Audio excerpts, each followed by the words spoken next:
You're listening to Sustainably Geeky, the podcast for everyday environmentalists. Hi, you're listening to Sustainably Geeky, episode 60. Today, I am excited to be joined by Lauren Gropper, who is the founder and CEO of Repurpose, and they have been at the forefront of creating green alternatives to disposable plastics since 2010. Last year, Lauren was recognized as one of 100 Women of Influence by Entrepreneur magazine, and her company offers a wide range of compostable tableware and household products sold in 15,000 stores across the U.S. that are revolutionizing the disposable home goods industry. So, Lauren, thank you so much for being on the show. Sounds like you've been pretty busy over the last few years. So, can you start by kind of sharing your sustainability journey and talking about Repurpose? Yeah, thanks for having me, Jennifer. So my sustainability journey actually started many moons ago when I grew up in Vancouver, Canada, and I was always just kind of a very sustainably geeky person from Yay! the high school days. I knew I wanted to have a career in something that had to do with positive impact on the environment. I wanted to be part of the solution. I saw the problems that were happening around us and just wanted to have a career with impact. So I actually started my sustainability journey in the green building space. So I went to school for sustainable design and architecture, and I worked in green building in New York. And then I had a random opportunity to come to Los Angeles to do green building work on the West Coast and actually to consult with film sets on TV film sets and TV and film sets, sorry, to make them more sustainable. So to design them green, essentially. And one of the areas that we would look at on set was waste reduction.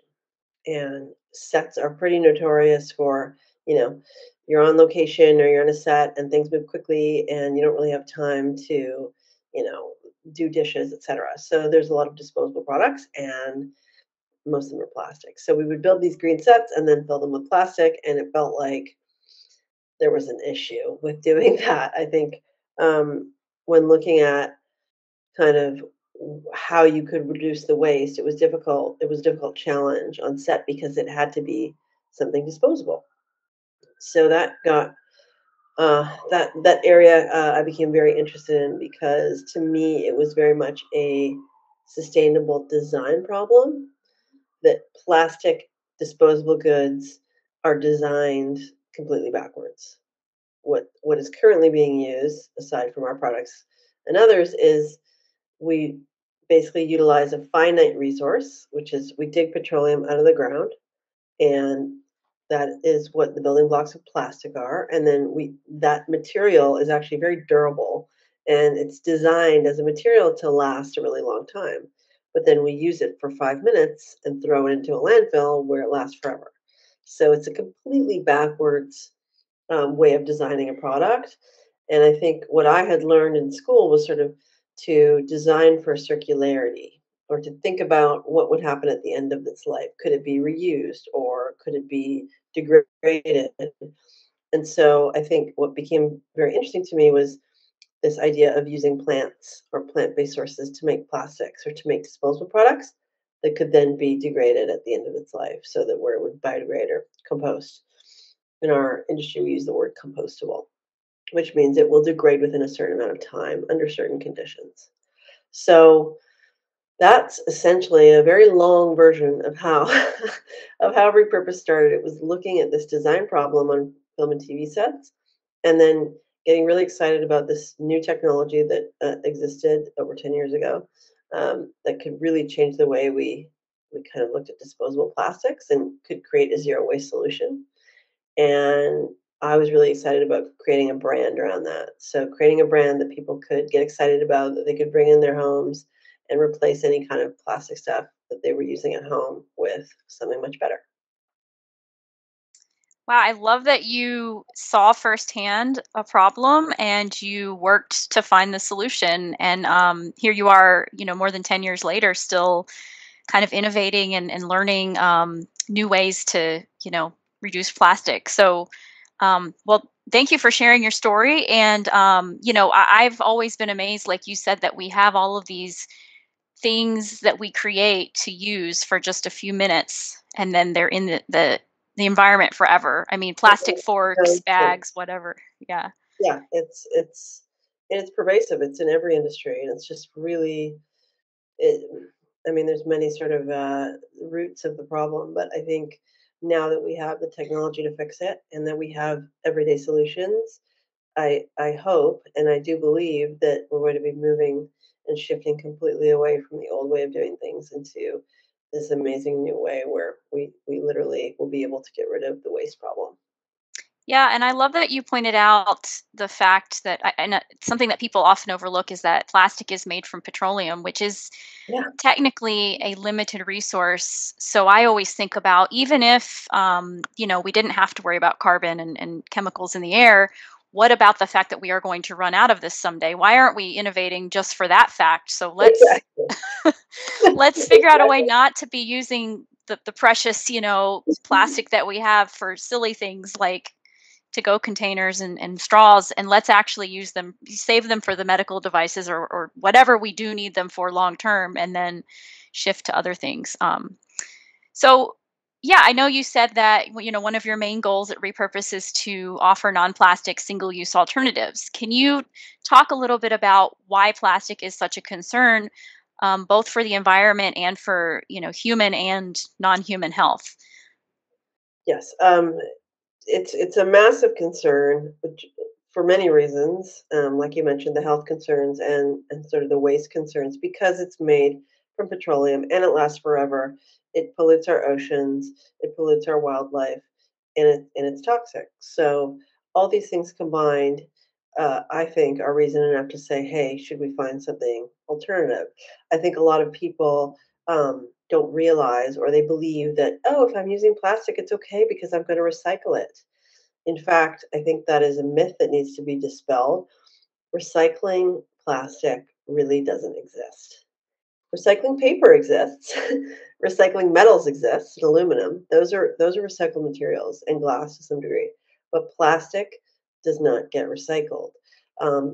What used to happen in the U.S. is we used to ship our plastic to China, where it was recycled somewhat. So, for example, a plastic bottle does not become a plastic bottle again.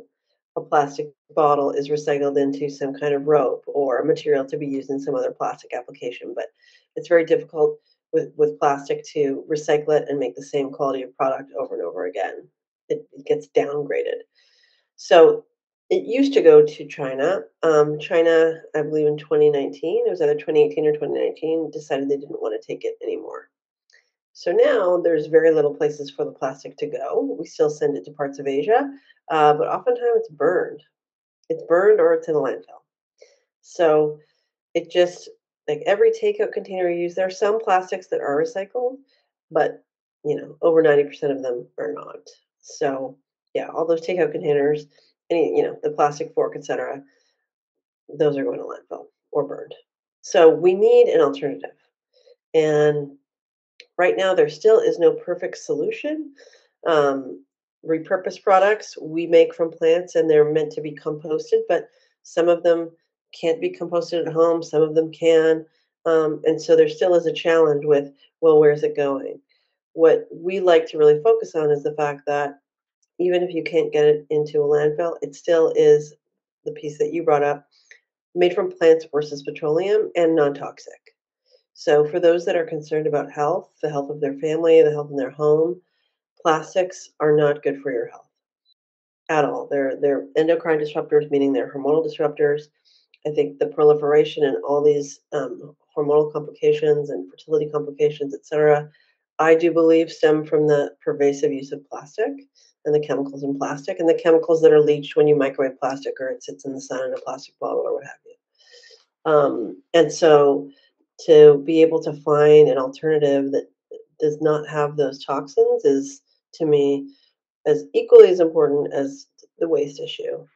So we are trying to attack both with our products, both the waste problem and the health toxin problem.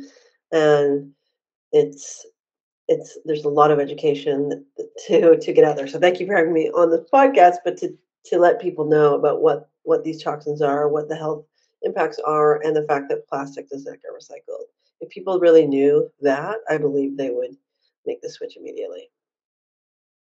Yeah, I always kind of cringe when I hear people say, "But I'm going to recycle it," because really the most effective way to, help the planet is to reduce or not We use do. it at all. So Yeah, there's three R's, right? Everybody always just skips the first two and goes to recycle, but it's reduce, reuse, and then recycle is last. So, yeah, I think that's an important point that you brought up, that recycling plastic isn't really the solution, even if it was being done effectively, which it's really not, because it's we're still drilling the oil and creating the chemicals to make these plastics in the first place, which we'll talk a little later about, the communities maybe that are affected by the creation of these things as well. But yeah, and for those interested in learning more about the plastic problem, we've done at least one show a year the last few years about plastic. So you can look at our past shows and kind of hear from different people that are working on this issue as well. But I think it's such an important issue that we constantly want to have,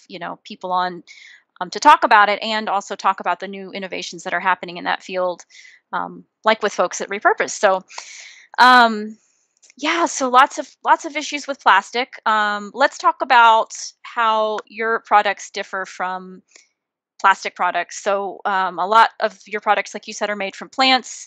How are they safer than plastic? And can you maybe just talk through like the process of how they're made? Yeah, so we have a number of different products that we make, everything from bamboo toilet paper and paper towel to marine degradable straws to cups to plates to cutlery to trash bags. So each product actually has a different type of plant that is used to make it, and a different manufacturing process. So I think one of the main ones that I think is quite interesting is our plates and bowls. Instead of using virgin trees, which many of our competitors use, they cut down trees to make a plate, which to me is that you throw away, which again, big no no. We use a waste material. So we actually use the waste of the sugarcane industry. So typically, in the sugarcane industry, they use the juice of the cane to make sugar, and then the cane or the stalk is burned. We actually use that stock that would otherwise be thrown away, use that cane, and that's ground up to make the basis of our plates and our bowls, which the technical term for it is molded fiber. So it's kind of like a paper mache, and then it's molded. These fibers are molded to make a plate or a bowl. So it's upcycled sugarcane that is then used to make a plate, that is then composted and can be used to grow more plants. So it's a zero waste solution because ideally, it is composted and then becomes a plant again. There are no toxins in our product. Um, Many of our competitors that make plates or bowls or takeout containers or what have you are using a toxic chemical called PFAS, which you may have heard of. They use it as a grease and water barrier on the coating of their takeout container. We do not use any of these. And I think that's important to note. Just we're very concerned, as I said in the beginning, about not only what our products are made from, but what is in them from a chemical point of view. So even if we're not talking about plastic, and we're just talking about a paper good, people also think, oh, it's a paper cup, it's a paper plate, it's great, it's environmental. It's actually not. So sorry And to be, I feel like a Debbie Downer here. those chemicals make those products non-recyclable as well, right? Like Correct. once Yeah, they're coated. non-compostable, and yeah, you cannot actually be certified compostable if you have those chemicals in your products. Um, so that's actually been a great move on the part of the certification body. They basically said, even a couple of years ago, we're not going to take any products that contain these chemicals because we don't want it going in the soil and then getting into the groundwater because they're very harmful. So that's a great thing. Some of our other products, for example, the cutlery and our cups, some of our cups, those are the two that actually need to be industrially composted. They use basically They're using corn or any kind of starch. We use sometimes cassava, beet pulp residue. We're not actually using that material, but it's really the chemistry behind those. So the chemistry and the starch that is used is pulled essentially. Um, it's lactic acid that's then converted into what the building blocks of plastic are. It mimics that, but it's plants. So it's a very interesting kind of science experiment. But then you have a product that looks and feels like plastic. So this, for example, is one of our cups. It looks exactly like plastic, but this is made from um, the chemistry from corn and cassava. And then it's 100% compostable. So it's very cool technology. But those have to be industrially composted.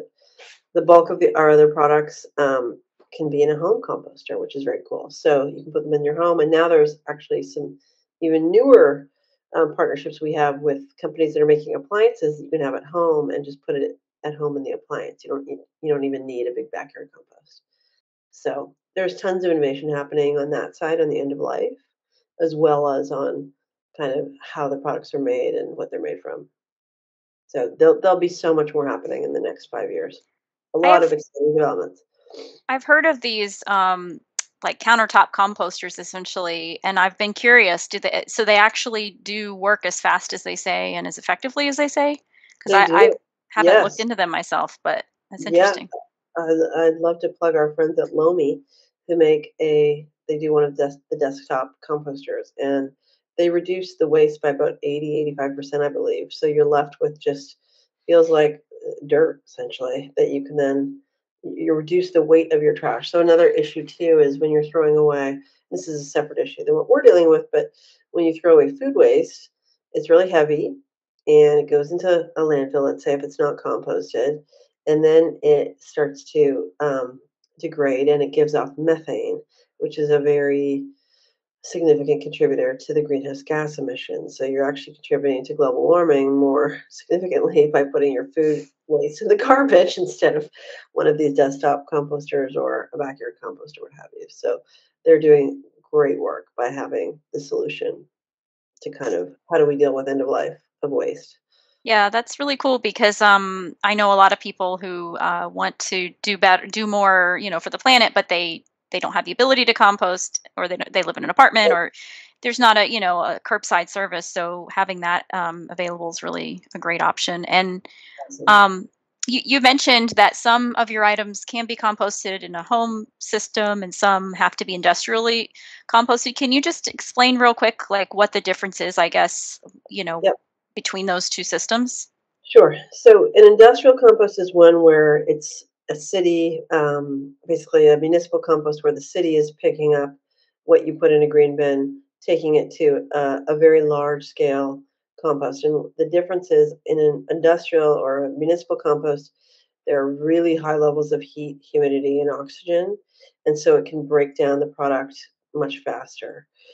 Where you have a product that is thicker or is crystallized like our cutlery where you need it to cut a steak or whatever, or if you're hopefully vegetarian, a piece of tofu, you it will take more than what the levels of sort of heat, humidity, and oxygen you can get in a home compost to actually break it down in a timely manner. So eventually will, but in industrial compost you can guarantee it'll be 3 to 6 months maximum. So that's pretty wonderful, and it's usually 3 months. So that's what the industrial compost does, and because, you need the product to stand up and to be thick enough to be able to use it, you need that higher level of heat and humidity to break it down. However, there are what we're working towards is to advances in the technology so that they can be, composted much more quickly in a home environment, but still stand up and be tough and durable when you need to use them. So, for example, um, like our trash bags, they compost in a home environment and an industrial environment. Plates, home environment and an industrial environment. Some of our cups, home and industrial, but it just depends on the product and sort of how thick it is. Really, how much resin is in there will determine whether it can be done at home in a backyard environment or if it needs a stronger, sort of much more powerful compost environment. Yeah, and I know there's a lot of products out there, whether it's, plates, cups, flatware, or phone cases, or, all sorts of things coming Yeah. out now that say they're compostable. But yeah, that's a good reminder for folks to just check the Oh, packaging, or, the website for those products to make sure you're disposing of them correctly. Because if you do put them in the wrong place, I mean, it'll sit in your yard for a while, I guess, if it's not compostable in your backyard. okay. But yeah, you'll figure out, I guess, that that's not the right place for it. But yeah, that's good to know. So if you've ever seen that on a package, that's kind of why it's important to make sure it goes to the right facility. Um, okay, so we've touched on PFAS a little bit, but I kind of want to go back to that because I know you guys Repurpose do a lot of work in that space and eliminating those from your products. And these are also known as forever chemicals, and we've been hearing a lot more about them in the news lately. Specifically, there's a big train derailment up in Palestine, Ohio, recently that folks may have heard about. By the time this show comes out, hopefully, there will be more information about that. But essentially, a lot of chemicals leaked out of this train that are used for plastics and other purposes. But they are considered hazardous chemicals. They're leaching into the water system. They're killing animals, and this happens, not just with these derailments, but in the areas where these chemicals are made, or even leaching out of the products they're made from. So can you talk a little bit about what these forever chemicals are, and why they're dangerous? You've already, I know, touched on this a little bit. Yeah, so these rubber chemicals were initially created by DuPont or in the creation of Teflon. I don't know if you remember that name, Teflon, but it's a nonstick pan.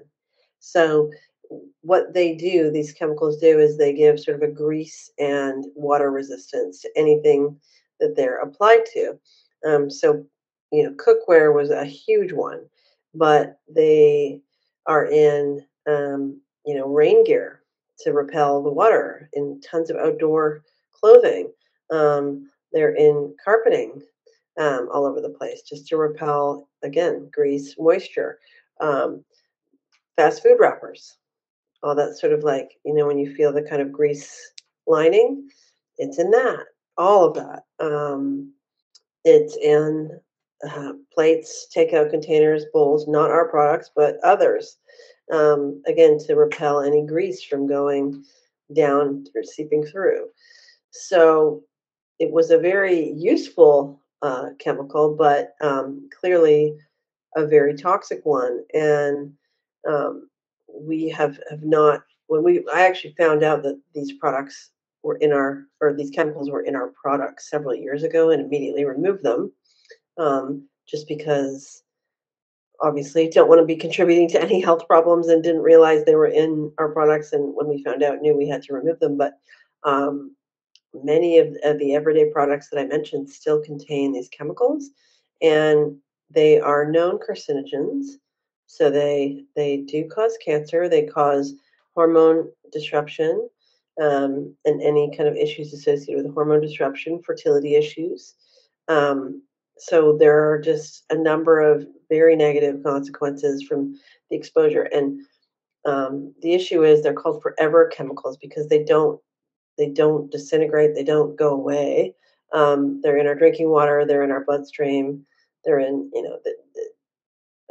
there was some study, I believe, that tested, was either mother's milk or something to do with babies, and it was in a overwhelming number of um, breast milk, and it's everywhere, and it's just so pervasive, it's everywhere. So it's one that's very hard to get rid of, and it's very hazardous to our health. And so there are a number of states that are coming out with laws to ban this group of chemicals.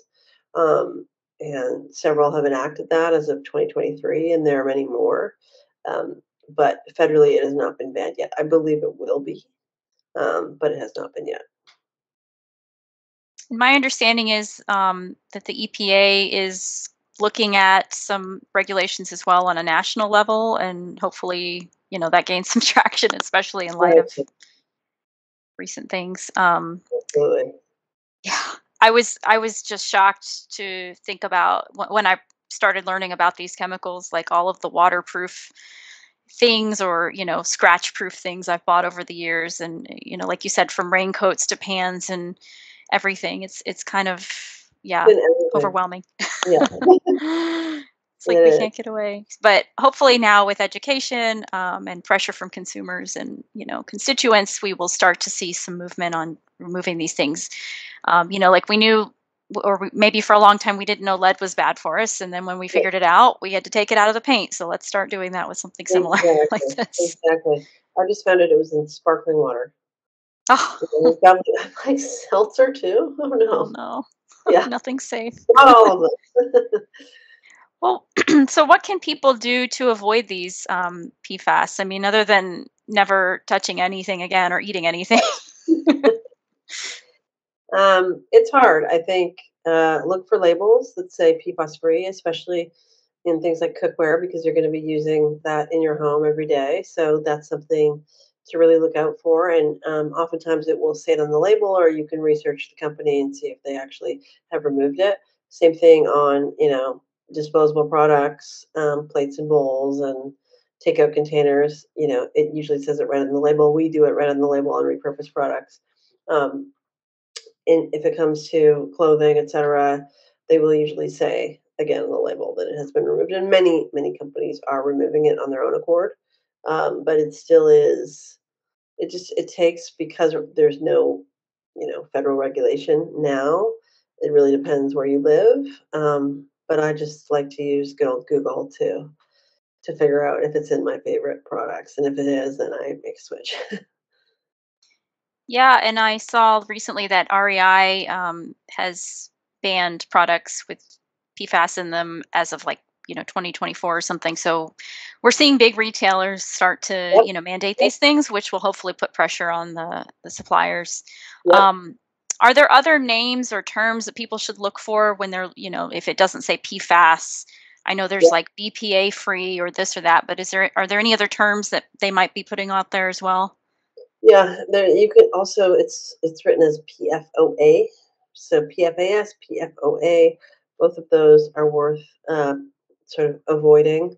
BPA is a separate one, but was one that got a lot of traction because it was in water bottles and cans and tin cans and things like that. It has been removed mostly and been legislated against. But I do believe, like you said, what's really great is that a lot of these big retailers, including Walmart, Costco, Target, et cetera, they are mandating that suppliers remove it as well. So we're going to see it phase out. But the problem is, it's in the water, it's in the soil, it's in everything, and so uh, it's a difficult one to completely eradicate. Is there a way to remove them? Like, you can remove other chemicals, or, sediments. I mean, is there, I'm assuming it's going to be very expensive, but I believe, yes, there are. I understand there are. I don't know the technique of how or how long it takes or how expensive it is, but I would Mhm. imagine it's a very long process, very expensive, um, and it's so it's in everything and everywhere. So I don't know how you. It's not like, oh, this is an asbestos site and we're gonna remediate this site. Mhm. It's everywhere. So I don't know how you even begin the process. That's a great Okay. question. Yeah. Yeah. Ooh, lots to think about. Okay. Well, um, so are there alternatives to PFAS that are less harmful but maybe just as effective at, the things they were made for? Yeah, so for example, we're using an alternative to PFAS now in our plates and bowls, and it's bio-based, so totally non-toxic, and it also repels grease and moisture. So there are alternatives. There are companies making these specific alternatives, and it's widely available now. So hopefully everybody moves in that direction. Yeah, why aren't they if they're if they're so Price right now, price it's a little more expensive. okay. It's Yeah. always the money, yeah. Well, that's very encouraging to hear that there is progress being made. What other advances are you seeing in the plastic, or PFAS alternative industry wide? Yeah, I think what's really cool is, for example, something that we just switched to using, which is there's all kinds of new resins. So I use the word resin because that's sort of what makes up the building blocks to how you make these products that we make. And so you can make our products from a bunch of different things, a bunch of different plants, as I mentioned before. But now there's even more sustainable options. They're not yet at scale, but using seaweed, for example, algae, um, carbon. You can use all these other waste streams to be able to create these new products. And some now are marine degradable, so they're no threat to they're mammals, marine animals. They're completely marine safe. Our straws are now ocean safe because we're using these advanced resins. So I think to me that's really cool to be able to see that there's new resins that are more sustainable, more degradable, made from very renewable resources.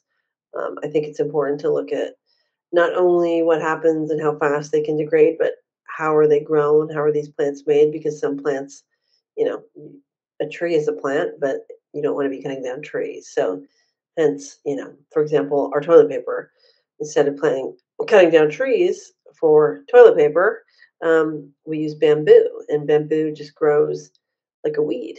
So, it's a renewable resource, as they say.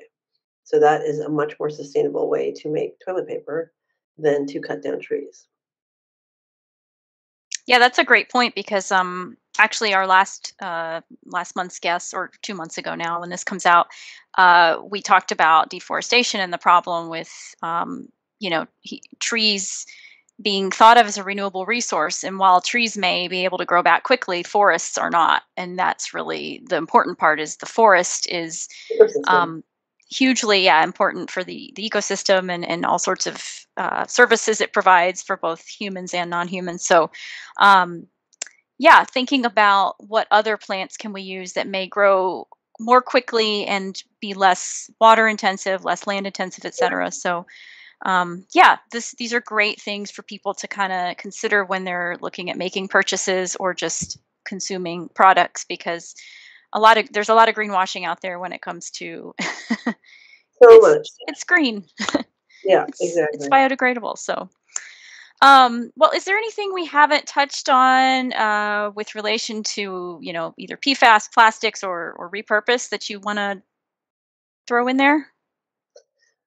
I mean, I think the main theme is really just that using plants instead of petroleum is hugely beneficial, no matter where it ends up. Obviously, we want it to be composted, and that's the goal for zero waste. But I think people are often sort of hesitant to switch because they think, oh, well, oh, it's going to a landfill. I can't compost it, so I'm just going to use the plastic. I think number one, there's the health issue of plastic and petroleum versus a plant-based product. But when you use a plant-based product, you actually use 65% less CO2 to make it and 70%, 75% less water. So it's much more sustainable, even if both of them end up in a landfill, which hopefully they don't. But um, I think it's important to know that because there's a lot of apathy when it's like, well, I can't really compost it anyway, so I don't care. Well, you're still doing your part in a huge way by choosing something plant-based. Yeah, that's a great point, because I hear that from people all the time. What's All the what's time. the point? It doesn't get recycled. But yeah, Yeah, we have to think about not just the end life, but where it came from and how it was produced. So exactly. even if you can't do anything about one's part of it, and if nothing else, there's always your health, which is Totally. pretty important. We should care about that too. Right. Well, what's is there anything new for your company that you want to plug, or anything up and coming, or is it all still kind of in the works that There's one in the works that I can't announce yet, but there's always new stuff coming. I think we're looking at a bunch of new resins, which is really cool. Our straws that just came out are ocean safe, which we love, um, and especially for I think this is coming out in spring. These cups are awesome for spring weddings, summer weddings. So these stemless wine cups we love. okay? Oh, I did have one question for you. I think sometimes when people get these plant-based items, they don't always realize that they are compostable. So maybe they put them in the recycling.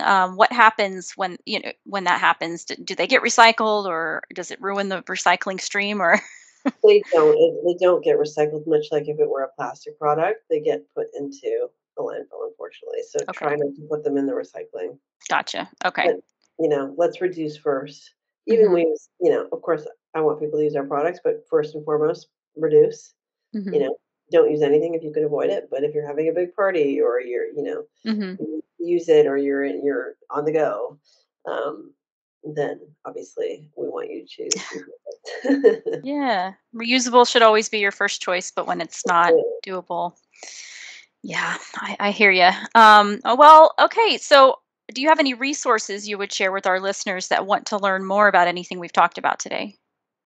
Yeah, I think there's a number of I don't know if people like documentaries. I always like documentaries because I find them kind of easy to digest, entertaining. Besides, obviously, all the various websites that have great information, I do think one that actually has great information, a website on the PFAS issue, is the Center for Environmental Health, CEH.org. Um, they're really great in terms of the PFAS issue. On plastics, for documentaries, I love Plastic Ocean, Seaspiracy, uh, and then just sort of more general environmental information that I like in terms of documentaries. Story of Stuff is really good. It just kind of like highlights where everything comes from and how it's made, and it really made me think about kind of the way things are made and how to think about what I buy and what I won't buy. And then Kiss the Ground as well, which is Mm. a great kind of uh, exploration into sort of what's happening in agriculture and regenerative agriculture. And it's very interesting in terms of decarbonization, how we look at the importance of regeneration. So that's a great one. Um, but yeah, I think thankfully there's so much more education out there right now on all of these topics. Yeah, for sure. Well, we will link to all of these resources in our show notes if you're interested in looking any of them up. Um, and I guess now we'll move on to our Green Life Hack part of the show, where we share a couple of actionable items that people can do to live more sustainably. So, Lauren, would you like to start off with our Green Life Hack? Sure. So this one is kind of, I think it is a hack because it's really easy to do, which is Meatless Monday. Mm. So I'm not a vegetarian, but I wish I could be. Uh, and being a vegetarian is probably the best thing you can do for the environment. Why all the water, greenhouse gas emissions that you save, basically from not eating meat because the production of meat just is so energy intensive, is so um, uses so much water for growing the crops to feed the animals. There is so much methane gas released from these animals. I mean, you could really. I wish I had the stats right in front of me, but it definitely is a big contributor. So if you can do 1 day a week at least, no meat, you're doing your part. Yeah, that's a great And it's, one. it's Sorry, a go good ahead. hack. Easy hack. Yeah, yeah. I think asking people to go cold turkey, no pun intended, is difficult, but reducing, like we said, Yeah, is doable for everyone.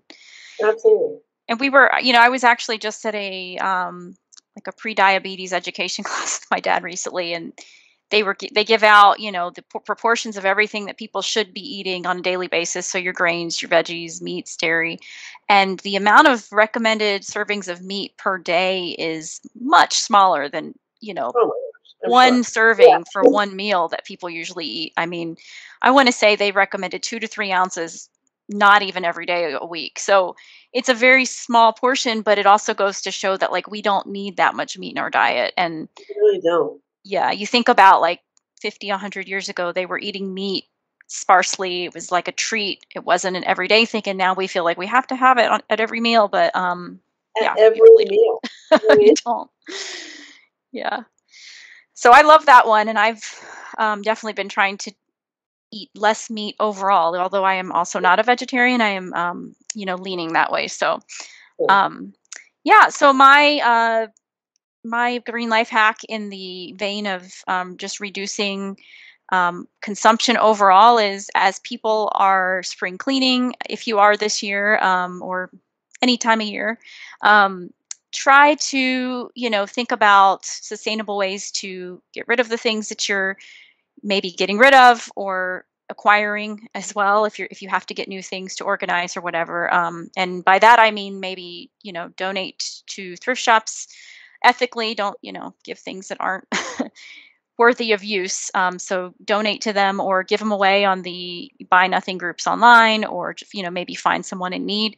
And then if you do have to, get more stuff, just try to, buy used or buy secondhand from someone else. And I've been challenging myself just to buy less new things overall, whether that's clothing or furniture. Obviously, I still have to buy food and certain things, perishables from the store. But yeah, I think that's a good That's thing awesome. to remind people of as their spring cleaning. So, well, Lauren, thank you again so much for being on the show. Can you tell folks where they can find you and/or Repurpose online? Yeah, thanks, Jennifer. Online, we are at www.repurpose.com and Instagram at Repurpose, TikTok at Hello Repurpose. Awesome. And you can find me here on the show. I am also on our parent show occasionally, Epically Geeky, and sometimes the book club, Marginally Geeky. And then the show, or you can find me on social media as well at Instagram and Twitter if you're so inclined. The show itself is on all social media as well as YouTube, and anywhere you listen to podcasts. So check us out on your favorite streaming service. Like us, share us, give us a 5-star review or whatever they let you do. And we appreciate your listening. If you have any ideas for future topics, feel free to send those our way. Lauren, thanks again. And to everyone listening, have a great, have a great rest of your day.